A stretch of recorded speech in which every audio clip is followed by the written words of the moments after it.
सब डिपो में आकर सरसों या बाजरा ये बेचना पड़ता है, आखिर कब जो व्यवस्था की जाएगी अनाज मंडी देखिए कि आपके चैनल के माध्यम से मैं कह सकता हूं कि आने वाले समय में आगे कम से कम 6 महीने बाद जब किसान आएगा तो उनको भरपूर अनाज मंडी मिलेगी, सुंदर अनाज मंडी मिलेगी, सब सुविधा मिलेगी।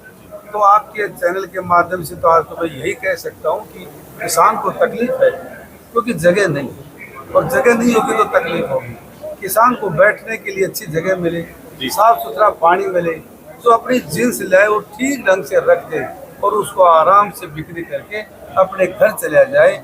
इस बात की चिंता घर से और मंडी तक सरकार की पूरी जिम्मेवारी। चलिए जी, आप बताएं यहाँ पर आए कैसा रहा आपका पूरा, कौन सी स्थिति है? देखिए आज हमारे महेंद्रगढ़ जिले के किसान मोर्चे के अध्यक्ष भाई पवन खेरवाल ने जो किसान संगोष्ठी करवाई है। देखो किसान संगोष्ठियों के माध्यम से भारतीय जनता पार्टी का एक मकसद है कि जो सरकार की स्कीमें हैं, उनकी नीतियां हैं, सारे किसान सरकार के साथ जुड़े रहें, अपडेट रहें, उनको कोई समस्या ना आए। विधायक जी के माध्यम से हम यहाँ से जो किसानों की समस्याएं हैं माननीय मुख्यमंत्री के पास रखने का काम करते हैं और अपने किसानों को समय समय पर अपडेट करते हैं कि वो किसानी के साथ साथ पशुपालन करें, एफपीओ बनाएं, अपनी जो है फसल का बिचौलियों को छोड़ के अपनी फसल का कुछ ऐसा तैयार करें जो कि बाजार में सीधा बिके और उनको अच्छा मुनाफा है। जी, इसी से जुड़ा हुआ एक और सवाल है जी, बहुत ही सिंपल सा कि मिलेट्स को लेकर भी काफी प्रचार किया जा रहा है, तो किस तरह की जो है ना जागरूकता शिविर आयोजित किए जा रहे हैं मिलेट्स के प्रचार के? देखिए सरकार समय समय पर जो है किसानों की संगोष्ठियाँ करती रहती है, किसानों तक मैसेज देती रहती है, किसानों को सब्सिडी प्रोवाइड करती है, बीज देती, ताकि जो है मोटे अनाज एक माननीय प्रधानमंत्री मोदी जी ने 2023 में एक आह्वान किया था कि लोगों को, हमारे पुराने जो लोग थे वो बाजरा खाते थे, चने खाते थे, तो उससे बीमारियां नहीं होती थी। गेहूं को छोड़ के लोग अन्य चीज़ों पे जाए, उनकी जैसे हमारा दक्षिण हरियाणा में बाजरा पहले मंडी में डिमांड नहीं थी, आज डिमांड आई है, उसी कारण से आई है। तो हमारी परंपरागत जो फसलें थी उनकी डिमांड, उनको खाने से लोग कैसे स्वस्थ रह सकते हैं, ये हम जागरूक करते हैं और उसकी देश में डिमांड बढ़ी। डिमांड तो है लेकिन यहाँ मंडी नहीं है जी।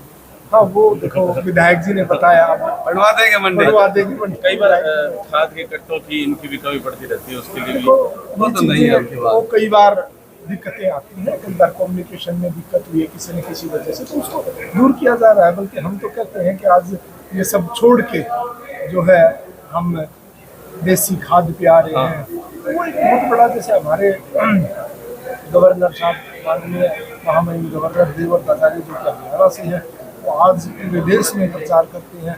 हरियाणा में पीछे 21 तारीख को रोहतक भी आए थे, तो जैविक खेती का पूरे देश में प्रचार किया। और हम भी कह रहे हैं कि इन चीज़ों को छोड़ के आप पूरे हरियाणा में घूमते हो, सबसे लास्ट में हमारा पोर्टल खुलता है बाजार की। ऐसा नहीं है, हम सबसे लास्ट में बैठे हैं, ऐसा आपको लगता है। दूर है इसलिए लेट नहीं पोर्टल होता सच में ही लेट खुल रहे हैं। धीरे धीरे पहुंचता हो। रेट बंद कराएंगे। आप जैसे कह रहे थे मैं चंडीगढ़ से बात लेट पहुंची थी, इसलिए अब पोर्टल भी लेट अब तो सोशल मीडिया का जमाना आ गया, आईटी वाले सर भी आए हुए हैं। अब पहले खुलेगा। देखिए, जो हमने 152 डी बनवाया है, हाँ। यहाँ से 950 हो गया, वो कोई बात नहीं। रिपट के सीधा पहुंच जाते, तो चलिए। बात भी ऐसी ही पहुंच जाती है। सर और भी इधर आए हुए हैं। जी जी, क्या कहेंगे, अपने इस महेंद्रगढ़ की भूमि पर आप आए, आपका अनुभव? भारतीय जनता पार्टी के किसान मोर्चा ने इस पूरे हरियाणा में 1 लाख वृक्ष लगाने का एक संकल्प किया है जी। और एक हमारा अभियान है, एक पेड़ माँ के नाम। तो भारतीय जनता पार्टी का किसान मोर्चा कमर कसे हुए है, अपने हर जिले में जा रहा है, हर मंडल स्तर पर जा रहा है इस अभियान को। मैं तो कांग्रेस वालों को भी कहता हूँ, तुम भी हमारे साथ आ जाओ, ये तो एक सामाजिक अभियान है पौधारोपण का। तुम भी आओ साथ, आगे आने वाली हमारी अगली पीढ़ी यहाँ, क्योंकि ऑक्सीजन आपको किसी लेबोरेटरी से नहीं मिल सकती। ये एक सामाजिक काम भी है, लेकिन ये भारतीय जनता पार्टी के कार्यकर्ता सरकार होते हुए भी सामाजिक कामों में लगे हुए हैं, इसलिए ये सरकार बहुत लंबे समय तक रहेगी, क्योंकि समाज का और सरकार का साथ हमेशा बना रहता है। चलिए, जो आज धन्यवाद जी, बहुत बहुत। पूरे देश में माननीय प्रधानमंत्री जी के जन्मदिन पर सेवा पखवाड़ा चला हुआ जी, उसी के निमित्त पार्टी संगठन के ऊपर के आदेश थे कि एक किसान संगोष्ठी का कार्यक्रम किया जाए, ताकि आम जन के अंदर जो हमारी योजनाएं उनको पहुंचाने की बात हो और किसान से सीधा संवाद की बात हो। और निश्चित रूप से, क्योंकि मैं तो किसान का बेटा भी हूँ, जवान का भी बेटा हूँ, और इस कार्यक्रम का करने का आज सौभाग्य मिला। और आप इस कार्यक्रम में आप देखें, क्योंकि माननीय प्रधानमंत्री जी भी चाहते हैं कि महिलाओं को आगे रखा जाए, 33% आरक्षण इनको दिया है। आज ये दादी चाची जितनी भी आई थी, छाछ को भी जानती है, ये खेत की एक चीज को जानते हैं, क्योंकि बरसाना हमें नहीं आता लेकिन इनको आता है।